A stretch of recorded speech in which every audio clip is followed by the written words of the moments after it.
CTV Calgary, local breaking news.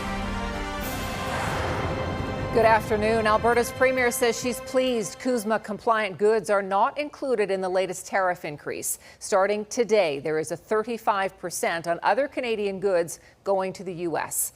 The U.S. also saying goods shipped to evade the new tariffs will be subject to a transshipment levy of 40%. Prime Minister Mark Carney says he is disappointed by Donald Trump's decision. He says negotiations with the U.S. will continue, but the Canadian government is laser focused on building Canada strong.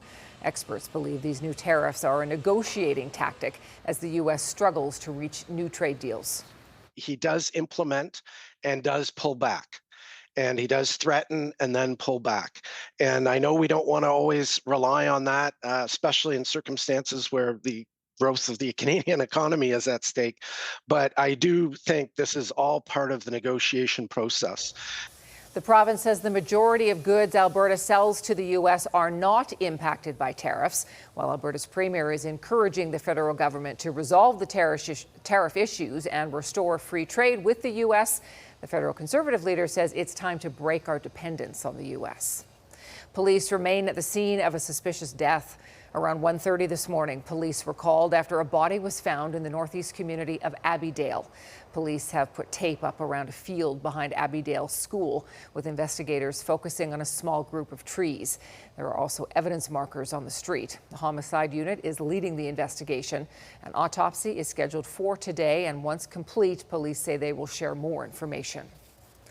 10 days after a Calgary couple was seriously injured in a head-on collision, they are still in hospital facing a long road to recovery. The crash happened around 5 a.m. last Monday. A speeding pickup truck going the wrong way on 52nd Street Northeast first hit and killed a woman in her 50s as she was walking down the street. And then seconds later, the truck smashed into a Jeep Cherokee, leaving Jonathan and Taylor Romatar fighting for their lives. They remain in hospital, healing from dozens of broken bones, internal lacerations, and collapsed lungs. Both are expected to recover, though. Friends and family are fundraising now to help with expenses. Every time there's a positive, there's a negative. I mean, the huge positives is Taylor's out of the ICU. She's stable. She's up in trauma. Between her arms and her legs, she had 25 breaks. So with that, and all of those have been pin plated. She's got rods. She's got hardware everywhere. No family should have to go through that, especially when it seemed senseless. We're still trying to figure why. Charges are still pending against the driver of the truck. Patients paying membership fees at medical clinics get more thorough care. That's according to an audit done by the province. The province launched the audit in 2023 following complaints about fees at some medical clinics. The audit reviewed 13 clinics. It found no significant cases of patients paying out of pocket for covered medical treatment. However, patients paying annual fees got longer and more comprehensive appointments than non-members.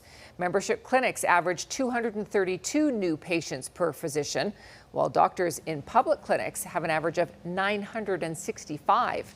The report recommends the province better regulate membership medical clinics and address the gray areas where patients get insured and uninsured services during the same appointment. Some delicious food is being served up at Taste of Calgary this weekend. You can sample eats from Calgary restaurants and food vendors. You'll find them all at one location, Lot 6. That's on 8th Street Southwest. Admission is free. You buy tickets to sample the items on the menu. And each dish will range between 2 and 7 tickets. There will also be performers to entertain you while you eat. Taste of Calgary runs all long weekend.